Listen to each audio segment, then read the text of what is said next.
أعوذ بالله من الشيطان الرجيم بسم الله الرحمن الرحيم وأقسموا بالله جهد أيمانهم لئن أمرتهم ليخرجن قل لا تقسموا طاعة معروفة إن الله خبير بما تعملون قل أطيعوا الله وأطيعوا الرسول فإن تولوا فإنما عليه ما حمل وعليكم ما حملتم وإن تطيعوه تهتدوا وما على الرسول إلا البلاغ المبين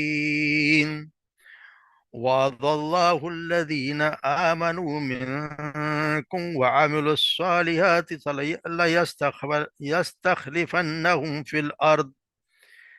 ليستخلفنهم في الأرض كما استخلف الذين من قبلهم وليمكنن لهم دينهم الذي ارتضى لهم وليبدلنهم من بعد خوفهم أمنا يعبدونني لا يشركون بي شيئا ومن كفر بعد ذلك فأولئك هم الفاسقون وأقيموا الصلاة وآتوا الزكاة وأطيعوا الرسول لعلكم ترحمون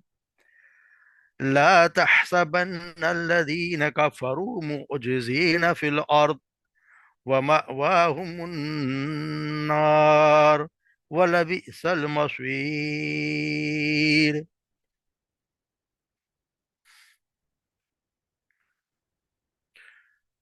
وَأَقْسَمُوا بِاللَّهِ اور انہوں نے قسمیں کھائیں لا اقسم وَأَقْسَمُوا بِاللَّهِ انہوں نے قسمیں کھائیں جہد ایمان اپنی قسموں کو پختہ کر کے انہوں نے قسم ہے اپنے قسموں پختہ کے لَإِنْ امرتہم اگر آپ حکم دیں گے انہیں لَيَخْرُجَنَّ تو وہ ضرور وہ نکلیں گے یعنی جہاد پر قُلْ لَا تُقْسِمُوا کہہ دیجئے کہ تم قسمیں نہ کھاؤ طاعتم معروفہ یعنی اطاعت تو معروف ہے جانی پہچانی ہے ان اللہ خبیر بما تعملون اور بے شک اللہ ہر چیز سے باخبر ہے جو تم کرتے ہو قل کہہ دیجئے اطیعوا اللہ واطیعوا الرسول اطاعت کرو اللہ کی اور اطاعت کرو رسول کی فَإِن تَوَلَّوْا پھر اگر تم پھر جاؤ گے فَإِنَّمَا تو در حقیقت علیہ ما حمل اس پر وہی بوجھ ہے جو اس پر اس کا بوجھ ہے جو اس نے اٹھایا یعنی آپ صلی اللہ علیہ وسلم پر تو وہی بوجھ ہے جو ان کے ذمہ ہے وعلیکم اور تم پر ہے ما حملتم جو تم نے اٹھایا یعنی تم پر بوجھ ڈالا گیا حملتم جو تم پر ڈالا گیا وَإِن تُطِيعُوا تَهْتَدُوا اور اگر تم اطاعت کرو گے اس کی تَهْتَدُوا تو تم ہدایت پا جاؤ گے وما علی الرسولی اور نہیں ہے رسول پر الا مگر بلاغ المبین واضح طور پر پہنچا دینا وعد اللہ الذین آمنوا منکم اور وعدہ ہے اللہ کا وعدہ کیا ہے اللہ نے الذین آمنوا ان لوگوں سے جو ایمان لائے منکم تم میں سے وعملوا الصالحات اور جو نیک عمل جنہوں نے کیے لَيَسْتَخْلَفَنَّهُمْ فِي الْأَرْضِ ضرور بضرور وہ انہیں جانشین بنائے گا زمین میں کَمَا اسْتَخْلَفَ الَّذِينَ مِنْ قَبْلِهِمْ جس طرح کَمَا اسْتَخْلَفَ فَالَّذِينَ جس طرح اس نے خلافت دی یا ان کو جانشین بنایا من قبل ان سے جو پہلے تھے وَلَيُمَكِّنَنَّ لَهُمْ اور مضبوط کرے گا وہ ضرور مضبوط کرے گا لہم ان کے لیے دین ان کے دین کو الذی ارتضی جو اس نے ان کے لیے پسند کیا لہم ان کے لیے وَلِيُبَدِّلَنَّهُمْ اور ضرور بدل دے گا وہ انہیں ان کے لیے من بعد خوف ان کے خوف کے بعد امنا یعنی کہ ان کے خوف کو وہ امن سے بدل دے گا یعبدوننی وہ یعنی کہ وہ میری عبادت کرنے والے ہوں گے یا میری عبادت وہ میری عبادت کریں گے، لا یشرکون بی شیئا، میرے ساتھ کسی چیز کو بھی شریک نہیں ٹھہرائیں گے، ومن کفر بعد ذالک، اور اس کے بعد جس نے کفر کیا، فاولئک هم الفاسقون، تو وہی جو لوگ ہیں جو فاسق ہیں، نافرمان ہیں، واقیم الصلاۃ، اور قائم کرو نماز، وآتوا الزکوٰۃ، اور ادا کرو زکوٰۃ، واطیعوا الرسول، اور اطاعت کرو رسول کی، لعلکم ترحمون، تاکہ تم پر رحم کیے، تاکہ تم رحم کیے جاؤ، لا تحسبن الذین کفروا، اور آپ گمان نہ کریں کہ وہ لوگ جنہوں نے کفر کیا، معجزین فی الارض، اللہ کو عاجز کرنے والے ہیں زمین میں، ومأواہم النار، ان کا ٹھکانہ ہے جہنم، آگ، وَلَبِئْسَ الْمَصِيرُ، اور بہت ہی یقین وہ بہت ہی بری رہنے کی جگہ ہے۔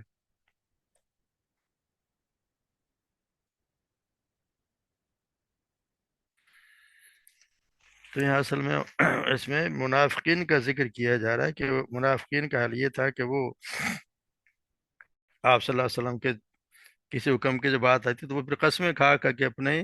ایمان کا یقین دلانے کے لیے قسمیں کھایا کرتے تھے کہ ہم تو پکے مسلمان ہوتے، یہاں یہ بتایا یہ جا رہا ہے کہ اپنی جو ہے کہ اپنے قسمیں نہ کھاؤ، کیونکہ قسمیں منافقین ان کے کیونکہ اصل میں ان کو خود کو یہ طرز عمل کی وجہ سے احساس تھا کہ مسلمان ہماری بات کا اعتبار نہیں کرتے، تو انہوں نے پھر آپ صلی اللہ علیہ وسلم کے سامنے سے زیادہ پکی قسمیں کھا کر کہ اگر آپ ہمیں گھروں سے نکلنے کا حکم دیں گے، جہاد کا حکم دیں گے، تو ہم ہر صورت میں آپ کے ساتھ جہاد کے لیے نکلیں گے، غلط جو بھی آپ کہیں گے اس پہ عمل کریں گے۔ حقیقت میں قسم کھانا جو ہے نا وہی انسان کے لیے بتایا تھا، کیونکہ کہتا ہے کہ عربی کا شعر جس میں یہ ہے کہ اگر تم جس جو اور تو جس بات کا وعدہ کر رہا ہے اس پہ تیرے قسم کھانے میں اس بات کی دلیل ہے کہ تو اپنے وعدے میں قابل اعتبار نہیں ہے۔ اصل میں قسم وہی شخص کھاتا ہے جس کو یقین ہے کہ میری بات پہ اعتبار نہیں کرے گا، ورنہ قسم کھانے کی ضرورت ہی نہیں، انسان قسم اسی وقت کھائے گا جب اس کو یہ ہوگا کہ وہ کہ اس کو قسم کھا کے یقین دلایا جائے۔ تو یہاں بتایا جا رہا ہے کہ قسمیں لینا کوئی مطلب نہیں ہے، کیونکہ مطلب تو جانے پہچانے طریقے سے مطابق فرما برداری ہے، فرما برداری کرو، خود بخود پتہ چل جائے قسمیں کھانے کی کیا ضرورت ہے، یعنی یہ فرما برداری کرو گے تو یہی کافی ہے۔ دوسرا یہ ہے کہ اس کا مطلب دوسرا یہ بھی ہے کہ قسم مت کھاؤ، تمہاری اطاعت جانی پہچانی اور تمہارا جھوٹ جو مشہور و معروف ہے، سب جانتے ہیں کہ تم کیسے اطاعت کرتے ہو، تو قسمیں کھانے سے تم متی نہیں بن جاؤ گے، بلکہ جو کچھ کر رہے یا کرو گے، جتنا تم چھپانے کی کوشش کرو گے، ان اللہ خبیر بما تعملون، تو اللہ تعالیٰ تو ہر چیز کو خبر رکھنے والا ہے، اللہ تعالیٰ تو ہر چیز جانتا ہے، کیونکہ اللہ تبارک و تعالیٰ تو جیسے سیدنا عبداللہ بن عمر بن العاص بیان کرتے ہیں کہ میں نے آپ صلی اللہ علیہ وسلم سے سنا، آپ فرماتے تھے اللہ تعالیٰ نے مخلوقات کی تقدیریں آسمان و زمین کے بنانے سے بھی 50,000 سال پہلے لکھ دیں، اور اسے تو اس کا عرش پانی پہ تھا، یعنی اللہ تبارک و تعالیٰ تقدیر اس کو تو پتہ ہے ہر آدمی نے کیا کرنا ہے کیا کر رہا ہے، تو یہاں قسمیں کھانے کی ضرورت نہیں، بلکہ کہا یہ جا رہا ہے کہ کوئی ضرور نہیں ہے، تم اپنا اطاعت دکھاؤ تو پتہ چل جائے گا۔ پھر یہاں بتایا قل اطیعوا اللہ واطیعوا الرسول، کی اطاعت کرو اللہ کی اور اطاعت کرو رسول کی، یعنی کہ ان سے کہہ دو منافقین سے کہ اللہ اور رسول کے تمام عوامر جو ہیں یا نواہی جو ان کو بجا لاؤ، جو امر جو حکم دیں اس کو بجاؤ، جو جسے منع کر دیں اس کو مان لو، اور اگر انکار کرو گے تو پھر ذمہ داری اللہ کے ان کی تو یہ کہ وہ صرف پہنچا دیا جائے۔ تو یہاں بھی یہ کہا جانے کہ یہ نہیں کہ صرف اللہ کا اللہ کا ہی نہیں بلکہ رسول کا بھی حکم مانو، جیسا یہ کہا دیا گیا قل اطیعوا اللہ واطیعوا الرسول، کہتے ہیں لوگ کہتے ہیں بس قرآن میں آگے جی، قرآن میں نہیں ہے، قرآن میں یہ بات ہے ہی نہیں، تو کیا کہا اطیعوا اللہ واطیعوا الرسول، اللہ کی اطاعت کرو رسول کی بھی اطاعت کرو، یعنی جو اللہ کے رسول حکم دیں گے یقیناً وہ بھی اللہ کی طرف سے ہی ہوگا۔ اب یہاں یہ بھی ہمیں بات سمجھنے کی ضرورت ہے کہ آپ صلی اللہ علیہ وسلم کی وفات کے بعد ان کا ماننا یہی ہے کہ ان کی سنت کی پیروی کی جائے، ان کی سنت کی پیروی کریں گے تو ہم یہ سمجھو کہ ہم انہی کی بات مان رہے ہیں، جو سنت کی پیروی نہیں مانے گا کرے گا تو وہ سمجھو ان کی بات وہ نہیں مان رہا، جیسے کل ہم نے پڑھا کہ آپ جس کہا کہ جو وہی جنت میں سب جنت میں جائیں گے سوائے اس کے جس نے میرا انکار کر دیا، تو آپ سے پوچھا یا رسول اللہ کون ہے جو آپ اس بات کا انکار کرتا ہے، اس کی جو میری بات مانتا ہے وہ فرماتا ہے وہ جنت میں جائے گا، جو میری بات سے انکار کر دے سمجھو اس نے جنت میں جانے سے انکار کر دیا۔ تو جو آپ صلی اللہ علیہ وسلم کی بات مانے گا تو یقیناً وہی جنت میں جائے گا، کیونکہ اصل طریقہ تو انہوں نے بتایا نا کہ عبادت کیسے کرنی ہے، اللہ کو کس طرح ماننا ہے، ہر چیز کا طریقہ انہوں نے سکھایا۔ تو ہمیں ہر حال میں اللہ کی اطاعت کے ساتھ ساتھ اللہ کے رسول کے اطاعت بھی ہم پہ لازم ہے۔ پھر بتا فَإِن تَوَلَّوْا فَإِنَّمَا عَلَيْهِ مَا حُمِّلَ کہ ان پر تو یہ ہے کہ اتنا ہی بوجھ ہے جو اگر تم اس سے روگردانی کر کے منہ پھیرو گے تو پھر یہ ہے کہ ان پہ تو ذمہ داری وہی جو ان پہ بوجھ ڈالا گیا، اور تم پہ ذمہ داری وہ ہے کہ جو تم پہ بوجھ ڈالا گیا۔ یعنی کہ یہ تو نہیں کہ اگر تم کس طرح کوئی بھی حکومت ولی کرو تو آپ صلی اللہ علیہ وسلم کو کوئی نقصان ان کا تو کوئی نقصان نہیں ہے۔ ان کی ذمہ داری تو صرف یہ ہے کہ اللہ کا پیغام تمہیں پہنچا دینا ہے۔ سو انہوں نے تو اپنا اللہ کا پیغام پہنچا دیا، اب اس پر عمل کرنا تمہاری ذمہ داری ہے۔ اگر تم اس سے پیٹ پھیرتے ہو تو پھر اپنا اندام خود سوچ لو۔ ہم تو بتا دے صاحب بتا دی گا، پھر کیا ہوگا کیا کہ جو ان کی بات مانے گا، اگر تمہارا ہی اس میں بھلا ہے کہ کیونکہ اگر تم ان تتو اگر تم ان کی بات مان لو گے تو سمجھ لو کہ جو رسول کی اطاعت کرو گے تو ہدایت پا جاؤ گے، اس کے سوا جس کی بھی اطاعت کرو گے کسی ہدایت نہیں ملے گی۔ تو ان کی قول یہی کہ آپ بہتر یہ جو شخص اپنے مطلب یہ ہے کہ جو شخص اپنے قول اور فعل میں سنت کو اپنا امیر بنا لے تو وہ حکمت و دانائی کی بات کرے گا، اور جو اپنے قول اور فعل میں اپنی خواہش کو امیر بنا لے تو پھر وہ بدعت کی بات کرے گا۔ تو یعنی کہ یہ ہے کہ اگر تمہیں ہدایت نہ ہو تو پھر اللہ کے رسول کی گرفت نہیں کہ تمہاری ہوگی، کیونکہ تو اللہ نے تو ان کی ذمہ داری یہ ڈال دی کہ انہیں پہنچا دیا اور انہوں نے پہنچا دیا۔ تو ہمارا سب کی ذمہ داری ہے کہ جو اللہ کے رسول نے جو بات کہی ہے اس پہ اسی کو مانا جائے، اور اس پہ یقین اسی پہ عمل کیا جائے۔ لیکن اللہ تبارک و تعالیٰ جگہ جگہ ہمیں قرآن میں کتنی جگہ ہمیں کہا گیا ہے، جیسے وہ سورہ معاہدہ میں فرمایا اطیعوا اللہ واطیعوا الرسول واحذروا، اللہ کا حکم مانو اور رسول کا حکم مانو بچ جاؤ۔ فَإِن تَوَلَّيْتُمْ فَاعْلَمُوا أَنَّمَا عَلَى رَسُولِنَا الْبَلَاغُ الْمُبِينُ، پھر اگر تم پھر جاؤ گے تو جان لو کہ ہمارے رسول کے ذمہ صرف واضح طور پر پہنچا دینا ہے۔ اس طرح سورہ شورا میں فرماتے ہیں اللہ تبارک و تعالیٰ فَإِنْ عَارَضُوا فَمَا أَرْسَلْنَاكَ عَلَيْهِمْ حَفِيظًا، پھر اگر وہ منہ پھیر لیں تو ہم نے تمہیں پہ کوئی نگراں بنا کر نہیں بھیجا۔ ان علیک الا البلاغ، آپ تو تمہارے ذمہ تو صرف پہنچا دینے کے سوا کوئی ذمہ داری ہے ہی نہیں۔ تو اللہ کے رسول کی ذمہ داری تو نہیں ہے، تو ہماری خود کی ذمہ داری ہے۔ جس طرح سیدنا ابو موسیٰ اشعری رضی اللہ تعالیٰ بیان کرتے ہیں کہ آپ صلی اللہ علیہ وسلم نے فرمایا کہ میری مثال اور میرے دین کی مثال جو اللہ نے مجھے دے کر بھیجا ہے ایسی ہے جیسے اس شخص کی مثال جو اپنی قوم کے پاس آیا اور کہنے لگا کہ اے میری قوم، میں نے لشکر کو اپنی دونوں آنکھوں سے دیکھا ہے، یعنی دشمن کی فوج کو، اور میں صاف صاف ڈرانے والا ہوں، پر جلدی بھاگو۔ اب اس کی قوم میں سے ایک گروہ نے اس کا کہنا مانا اور شام ہوتے ہی نکل پڑے اور آرام سے چلے گئے، اور ایک گروہ نے جھٹلایا اور صبح تک اپنے ٹھکانے میں رہے۔ صبح ہوتے ہی لشکر ان پر ٹوٹ پڑا اور انہیں تباہ کر دیا اور جڑ سے اکھیڑ دیا۔ بس یہی اس شخص کی مثال ہے جس نے میری اطاعت کی اور جو کچھ میں لے کر آیا ہوں اس کی پیروی کی، اور جس نے میرا کہنا نہیں مانا اور سچے دین کو جو میں لے کر آیا ہوں اس نے جھٹلا دیا۔ تو جو میری بات مان لے گا وہ بچ جائے گا، اور جو نہیں مانے گا پھر اسی طرح ہوگا جیسے تہس نہس لشکر نے کر دیا، تو ان کا حال بھی یہی ہونا ہے۔ پھر یہ اللہ تبارک و تعالیٰ فرما دے اللہ کا یہ وعدہ ہے، کن سے ہے؟ کن لوگوں سے وعدہ ہے؟ الذین آمنوا منکم، ان لوگوں سے جو ایمان لائے تم میں سے، وعملوا الصالحات، اور انہوں نے سچ اور نیک عمل بھی کیے، یعنی کہ ان کی نیک عمل بھی کریں گے تو ان کی پھر وعدہ ہے کہ اللہ تبارک و تعالیٰ انہیں زمین میں خلافت عطا فرمائے گا، دیں گے اللہ تعالیٰ خلافت دیں گے، کما استقل الذین، جس طرح انہوں نے پہلے لوگوں کو خلافت دی یا زمین کا اقتدار دیا۔ تو یہاں جیسے منافقین کی ہم دیکھتے ہیں کہ تمام تر زیادتی جو منافق کر رہے تھے ان کی آپ صلی اللہ علیہ وسلم ان سے بالکل صرف نظر فرماتے تھے کہ لوگ یہ نہ کہیں کہ آپ صلی اللہ علیہ وسلم اپنے ساتھیوں کو اور پناہ دینے والوں کو قتل کرتے ہیں، کیونکہ آپ کو پتہ تھا کہ کون مدینہ منورہ میں کیا کچھ کر رہے ہیں، جیسے ہم پڑھے ہیں کتنا ایک عائشہ صدیقہ کے ساتھ بھی کیا واقعہ انہوں نے کیا سے کیا بنا ڈالا۔ تو آپ صلی اللہ علیہ وسلم کو پتہ تھا، مگر پھر بھی آپ نے سزا منافق دے انہوں کو، تو پھر بھی جو مسلمان تھے ان کو تو پھر بھی آپ نے کوڑے لگوائے، مگر جو سب سے بڑا تھا اس کو منافق اس کو کچھ نہیں کہا، کیونکہ یہ تھا کہ لوگ یہ نہ کہیں کہ جس طرح یہ قتل کروا رہے ہیں۔ اب یہ ایک طرف پورے عرب کے کفار کی دشمنی بھی تھی، دوسرے اسلام کے دعوے دار یہ منافق، یہ بھی سازشیں تھیں۔ اس کے مطلب نتیجہ یہ تھا کہ سارے مسلمان سخت پریشان اور خوف زدہ رہتے تھے۔ اس مقام پر اللہ تعالیٰ نے منافقین کے ایک تو طرز عمل بیان کرنے اور انہیں نصیحت کرنے کے بعد مخلص مومنوں کو کئی بشارتیں دیں۔ جیسے ابی بن کعب فرماتے ہیں کہ آپ صلی اللہ علیہ وسلم اور آپ کے ساتھ جو مدینہ میں آئے اور انصار نے انہیں جگہ دی تو سارا عرب ایک کمان کے ساتھ ان پر حملہ آور ہو گیا۔ اس لیے مسلمان رات کو اسلحہ کے ساتھ گزارتے اور دن میں اسی حال میں گزارتے، حتیٰ کہ وہ یہ کہنے لگے کہ کیا تم خیال کرتے ہو کہ ہم اس وقت تک زندہ رہیں گے جب تک ہماری راتیں امن و اطمینان سے گزریں گی اور ہمیں اللہ کے سوا کسی کا خوف نہیں ہوگا؟ تو پھر یہ آیتیں نازل ہوئیں جس میں اللہ تبارک و تعالیٰ نے مسلمانوں سے وعدہ کیے ہیں کہ یعنی کہ اگر تم کھلے اور چھپے دشمن کفار و منافقین کے دشمن سے پریشان نہ ہوں، تم میں سے مخلص مومن جو عمل صالح کرتے رہیں گے، ان سے اللہ تعالیٰ کا وعدہ ہے کہ انہیں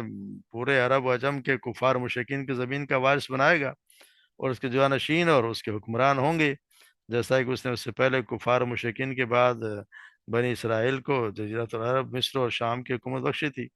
تو اللہ تعالیٰ نے، ہم دیکھتے ہیں کہ مومنوں سے کیا ہوا وعدہ تھوڑے عرصے میں پورا کر دیا۔ ہجرت کے بعد 10 سال کے اندر اندر جب کہ آپ صلی اللہ علیہ وسلم زندہ تھے، اللہ تعالیٰ نے آپ کو مکہ، خیبر، بحرین، یمن اور پورے جزیرۃ العرب کو فتح عطا فرما دی اللہ تبارک و تعالیٰ نے۔ اور آپ مجوسیوں سے اور شام کے کئی علاقوں سے جزیہ وصول کرنے لگے۔ روم کے بادشاہ ہرقل اور مصر کے بادشاہ مقوقس اور حبشہ کے بادشاہ نجاشی نے آپ کی خدمت ہدیہ اور رسال کی۔ تو اس کے بعد آپ صلی اللہ علیہ وسلم کی رخصت ہونے کے بعد خلفۂ اسلام نے ذمہ داری سنبھالی اور آپ کے طریقے پر چل کے انہوں نے پورے مشرق مغرب بہت سارا حصہ فتح کر لیا۔ تو یہ ساری، یہ اللہ تبارک و تعالیٰ نے اتنے آپ صلی اللہ علیہ وسلم کی، یعنی کہ وجہ یہی تھی کہ یہ لوگ جو یہ کام کریں گے، ہم یعنی ایمان بھی لائیں گے اور عمل صالح بھی کریں گے، تو پھر اللہ تبارک و تعالیٰ کا وعدہ ہے کہ وہ ان کو جو ہے وہ ضرور دے گا، ضرور ان کو خلافت بھی دے گا، تاکہ اس میں وجہ یہ کہ اس کے تاکہ ساتھ اس کے اللہ تبارک و تعالیٰ ان کو دوسرا وعدہ یہ ہے کہ اللہ تبارک و تعالیٰ مسلمانوں کے لیے ان کے دین کو اقتدار بخشے گا جو ان کے لیے پسند فرمایا ہے۔ وَلَيُمَنَّكَنَّكُمْ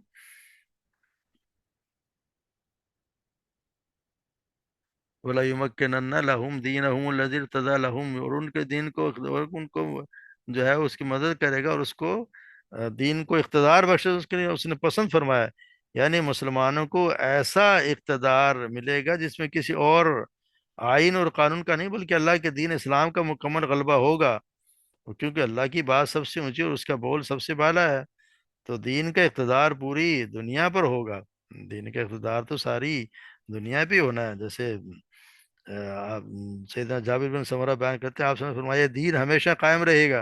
اور مسلمانوں کی ایک جماعت اس دین کی حفاظت کے لیے قیامت تک لڑتی رہے گی۔ تو جس طرح سیدنا تمیم داری یہ بیان کرتے ہیں کہ میں آپ صلی اللہ علیہ وسلم فرماتے ہوئے سنا، بلا شبہ یہ دین وہاں تک ضرور بضرور پہنچ کر رہے گا جہاں تک دن اور رات کی رسائی ہے، اور اللہ تعالیٰ کسی مٹی اور گارے کے مکان کو نہ چھوڑے گا مگر اس میں اس دین کو داخل کرے گا، خواہ کوئی اسے عزت کے ساتھ قبول کرے یا ذلت کے ساتھ، اور اللہ تعالیٰ اسلام اور اسلام کو عزت دے گا اور کفر کو ذلیل و خوار کرے گا۔ تو یہ ضروری ہے کہ مگر یہ شرط یہی ہے کہ جو اللہ تبارک و تعالیٰ نے یہاں بتا دیے کہ وہ جو شرط یہ ہوگی تو پھر اللہ تبارک و تعالیٰ ضرور دیں گے۔ پھر تیسرا وعدہ اللہ کا یہ ہے کہ اللہ تعالیٰ مسلمان کو خوف کی حالت جو ہے وہ اس کو امن میں بدل دے گا، یعنی جہاد کی بدولت کفار یا تو اسلام قبول کر کے اس کے محافظ بن جائیں گے یا پھر محکوم بن کر جزیہ دیں گے۔ تو یہ کیونکہ پھر اس کو اللہ کے احکام پر عمل کے بدولت خوشحالی کا دور دورہ ہوگا اور حدود اللہ کے نفاذ کی برکت سے اللہ کے جو اسلام کے زیر نگی ہیں تمام علاقے امن کی نعمت سے فیضیاب ہو جائیں گے۔ مگر ضروری یہی ہے کہ یہ کام کریں، اگر اللہ کا نظام قائم کریں گے تو ایسا ہوگا، کیونکہ آپ صلی اللہ علیہ وسلم کے زمانے میں تو شروع میں تو جب آپ اسلام لائے تو بہت برا حال تھا، آپ صلی اللہ علیہ وسلم کو نماز پڑھنا بھی مشکل ہو رہا تھا۔ تو یہاں یہ فرمایا گیا ہے کہ ایسا وقت بھی آئے گا کہ ایسا ہوگا جیسے آپ صلی اللہ علیہ وسلم نے عدی بن حاتم رضی اللہ تعالیٰ سے اس وقت فرمایا جب آپ کی خدمت میں حاضر ہوئے کہ وہ آپ نے پوچھا کیا تم حیرا کو جانتے ہو؟ تو انہوں نے کہا کہ میں نے اسے جانتا نہیں ہوں لیکن اس کے بارے میں سن رکھا ہے۔ تو آپ نے فرمایا اس ذات اقدس کی قسم جس کے ہاتھ میں میری جان ہے، اللہ تعالیٰ اس دین کو ضرور مکمل فرما دے گا، حتیٰ کہ ہودج میں سوار ایک عورت ہیرا سے سفر کر کے آئے گی اور کسی کی پناہ کے بغیر وہ بیت اللہ کا طواف کرے گی، اور تم کسرا بن ہرمز کے خزانوں کو بھی ضرور فتح کرو گے۔ میں نے عرض کیا کسرا بن ہرمز؟ آپ نے فرمایا ہاں کسرا بن ہرمز، اور مال کی اس قدر فراوانی ہو جائے کہ اسے کوئی قبول کرنے والا نہیں ہوگا۔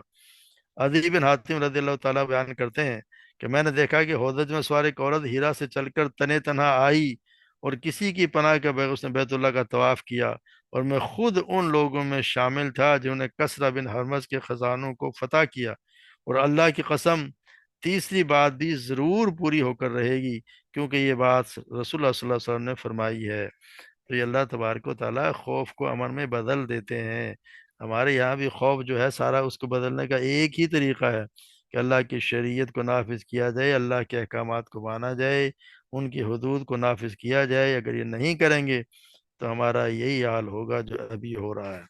اور اس سے بھی برا حال ہونا ہے جو یہ ہو رہا ہے۔ یہ سمجھ نہیں آ رہا ہے کہ ہم کر کیا رہے ہیں۔ تو اس کے ایک ہی ایک طریقہ ہے اللہ کے خوف کو امن میں بدلنے کا، کہ اس کو اللہ